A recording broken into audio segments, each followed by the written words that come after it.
Olá, alunos do 8º ano do Ensino Fundamental do Colégio Estadual Professor Vilmar Gonçalves da Silva. Tudo bem com vocês? Professor Alessandro, professor da disciplina de Geografia, ok? Vamos dar continuidade aí ao conteúdo que a gente estava ministrando, né? Falamos na aula passada a respeito da América Latina e América Anglo-Saxônica, suas características gerais e diferenças, né, no processo de colonização. E dando continuidade aí, hoje a gente vai falar especificamente da América Latina, né? Que se enquadra dentro de um perfil aí contraditório, ou seja, é destino de imigrantes e saída de emigrantes, né? Tem um fluxo migratório, como também tem um deslocamento, né, para outros continentes ou no próprio continente americano, ok? Então a gente vai comentar a respeito disso aí. Então, a América Latina, desde o século XVI, tornou-se um continente de destino de vários imigrantes de várias partes do mundo, né? O Novo Mundo, como é categorizado, né, como foi chamado, atraiu milhões de imigrantes que povoaram suas terras e que, juntamente com a população nativa daqui já, e mais as migrações forçadas de africanos, vindo na época do trabalho escravo, formaram sua população, construíram seus espaços geográficos e suas economias aqui, né?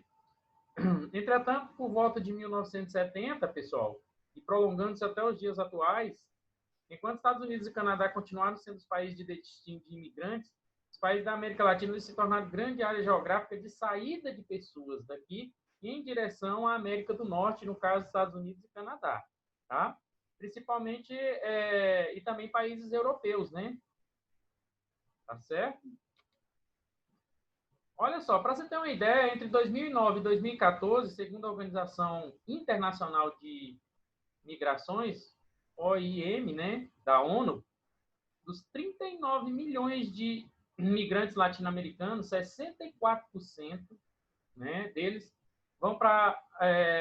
migram para países da própria América Latina. E os outros 36% migram para outras partes do mundo, né? Então, em relação à América do Sul, entre 2010 e 2015, 70% de todos os movimentos migratórios foram realizados entre os países desse subcontinente. A tendência que vem aumentando nos últimos anos, né?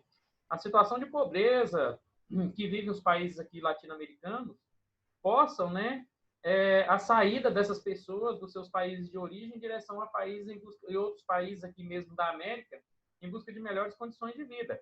É o caso de mexicanos, brasileiros, argentinos, paraguaios irem em direção aos Estados Unidos e Canadá, e o caso de venezuelanos, colombianos, né, se dirigirem aqui para o Brasil, ok? Em busca de melhores condições de vida, tá? Então, muitas pessoas, né, deixam seus países de origem em busca de melhores condições de vida. Quando migram para os próprios países da América Latina, dizemos que trata de migrações intra-regionais, ou seja, considerando a América Latina como uma região, né, então eles migram aqui dentro mesmo, né, da América Latina. Tendo por base, como vimos anteriormente, a regionalização da América em anglo-saxônica e latina, tá? Devemos também considerar as migrações extra-regionais, ou se dirigem a Estados Unidos, Canadá e países europeus ou outros continentes, tá? Então, quando ele vai para os Estados Unidos e para o Canadá, eles estão praticando a migração extra-regional, tá? Quanto ao fator de maior fluxo de imigrantes latino-americanos se dirigir a países da própria região, podemos considerar como causas. Maior desenvolvimento regional, vou dar o exemplo de Brasil e Venezuela. A crise venezuelana, né, que fez com que vários venezuelanos migrassem aqui para o Brasil, entrando pela região norte do país, né? O sentimento de anti-migração ou xenofobia existente nos Estados Unidos e nos países europeus, e principalmente as leis de migração restritivas adotadas por esses países, né? Então, existe um controle, né? Um controle de entrada e permanência desses migrantes dentro desses países que são atrativos, né, para esses migrantes, tá? Além das migrações internas, espontâneas, que ocorrem dentro de um mesmo país, que é o êxodo rural, migração de uma cidade ou região para outra, e das migrações internacionais, né, como as que a gente está citando aqui, existem os deslocamentos internos ou as migrações internas forçadas, tá, ok? Na América Latina, o crescimento, por exemplo, do narcotráfico e a formação de constantes organizações criminosas, né, tem espalhado violência por diversas cidades, né? Os casos mais graves são encontrados no México, né?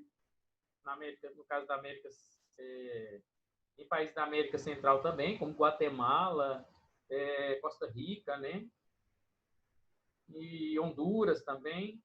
E na Colômbia e no Brasil, aqui na América do Sul. Ok? Por exemplo, a cidade do Rio de Janeiro, né? Nós temos gangues de narcotráfico que se enfrentam pelo domínio de territórios para a venda de drogas ilícitas, proibidas, né?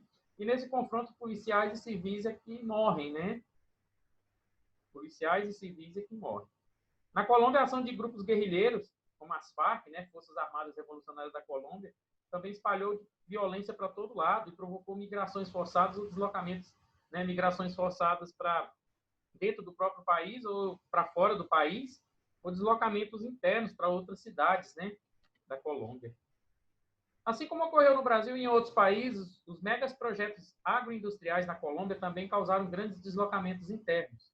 Esses projetos, além de alterar profundamente a paisagem, desestruturam a produção tradicional de alimentos das comunidades, provocaram impactos ambientais e aumentaram a concentração de terras. Ou seja, o campo fica moderno, né? Fica avançado, pessoas que estavam há muito tempo no campo, né, não conseguem mais se manter, pequenos proprietários são obrigados a vender as suas terras para os grandes proprietários e acabam sendo expulsos, principalmente para onde? Para cidades mais próximas ou cidades grandes, tá ok? Segundo a Organização Internacional de Migração, mais de 7 milhões de colombianos realizaram deslocamentos internos nos últimos 30 anos, né? É um número superior, pessoal, ao que ocorre, por exemplo, na Síria, né? No período de guerra, lá desde 2011. Na Síria é 6 milhões e meio, né? Meio milhão ainda mais do que a guerra que ocorre na Síria, né? Certo? Pessoal, obrigado a todos pela atenção e participação. Isso aí foi um pouco da realidade, né? De fluxos migratórios que ocorrem na América Latina, especificamente, porém refletindo também em outras partes, né? Ou mesmo até na América anglo-saxônica, tá? Quero agradecer vocês pela atenção e pela participação. Continue com a campanha aí de ficar em casa, pratique o isolamento social até quando sair a vacina, aí sim todos poderão se ver, né? Fazer festas, comemorações, mas por enquanto se resguardem aí, resguardem a sua família, né? Com saúde. Essa aula aqui estará disponível no canal do YouTube, né? No meu canal chamado Gel Cerrado. A qualquer momento, essa e outras aulas, né, estarão disponíveis a qualquer momento que você quiser consultar o canal, né? Para buscar, né, novamente essas aulas, elas estarão disponíveis lá para vocês, tá ok? E quero agradecer, um forte abraço e até a próxima.